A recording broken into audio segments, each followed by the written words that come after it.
It's time for this week's edition of CFC Scene. This is our last program for the fall semester. I'm Caroline Rieger. During exams, the stress runs high, especially throughout the library. That's why SGA put together the third semi-annual Library Rave on Thursday, December 11th. The rave was complete with MC Billy B as DJ and college students decked out in neon gear ready to rave. The rave started at exactly 11 p.m. and lasted for about 12 minutes. Alright, so this is my first library rave. It was a lot of fun. I was not expecting it to be this great. I hope to come back next year, and I hope it exceeds my expectations. During the holiday season, it's important to remember that other traditions are celebrated besides just Christmas. This is why the Jewish Studies program at the college has teamed up with the city's Office of Cultural Affairs to put on the 4th annual Hanukkah in the Square. The event, which took place under the lights around Marion Square, was a success that included a speech by Mayor Joe Riley, attendance of local Holocaust survivors, and a chorus singing traditional Hebrew hymns.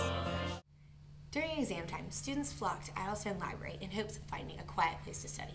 Unfortunately, with so many people in the library, students have faced difficulties connecting to the network to get onto the internet. This is especially a problem for students using online study guides or doing research for a paper. The help desk claims that this is just an issue when so many people are trying to connect to the network, and there is little that can be done about the situation. Hopefully in the future, the network administrators can resolve the issue.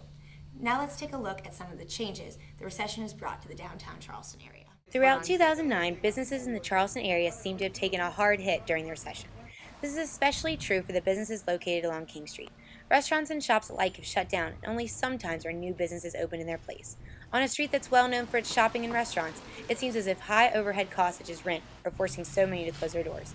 This is especially noticeable during the holiday season. I've definitely seen the recession affect Charleston at J. Crew on King Street. As compared to last year, we had tons of people coming in all the time, and our sales were through the roof. And this year, I've definitely noticed everything slowing down and more people being cautious with their money and choosing to buy things on sale rather than full price.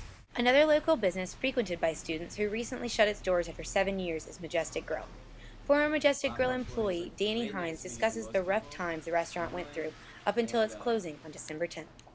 We used to have like 5 people working in the kitchen for late night, but we switched to 3 in these last couple months because we just had so much less business. Hopefully, as the economy improves, Charleston will not lose any more of its beloved businesses. After months of living in the limelight, Mark Sanford's political fate has finally been determined. A special House subcommittee reached a 6-1 vote that decided Sanford's behavior, although arrogant and indefensible, did not deserve impeachment for office. I recently asked a few people around Charleston for their opinions on the decision. Let's see what they had to say.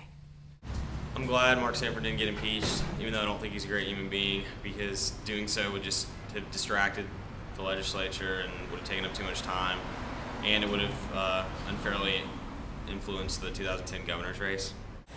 I think it's ridiculous. I think Governor Sanford should be impeached because he used state funds and he's not getting in trouble for it, and his behavior is inexcusable. I think it's ridiculous that he wasn't impeached, just with the fact that he is using our state funds to go see his mistress. And not only that, he knows that he's in the spotlight as a politician, and this has happened many times before, and they know they're going to get caught, and yet they still do it. That's just preposterous to me. In sports, the men's basketball team will take on Charleston Southern tonight at 7 p.m. at the Carolina First Arena. Tip-off is at 7. Later this month, the team will travel to Honolulu to play in the Diamond Head Classic Tournament. Following 2 big wins against UNC Greensboro and Elon, the women's basketball team will travel upstate Saturday to play Furman at 3 p.m. in Greenville. After winning the SoCon tournament, the women's volleyball team advanced to the NCAA tournament for the 6th time in 8 seasons. After a narrow loss to the University of Florida, the team finished the season strong with an overall record of 18-13. Have you ever received a monthly cell phone bill that was a little higher than usual? Well, so did a California man whose son racked up nearly $22,000 in charges on his Verizon cell phone last month. Ted Esarija, who recently lost his job, claims he was shocked to find that his 13-year-old son had downloaded 1.5 million kilobytes in data on his cell phone. Esarija says he puts more blame on Verizon than his son because they should not have allowed this to happen. Verizon has recently issued a claim that says the company will work with Esarija to resolve the issue.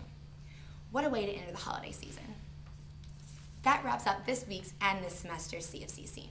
Have a great holiday break, and remember, spring semester classes resume on January 11th. For CFC Scene, I'm Caroline Rieger.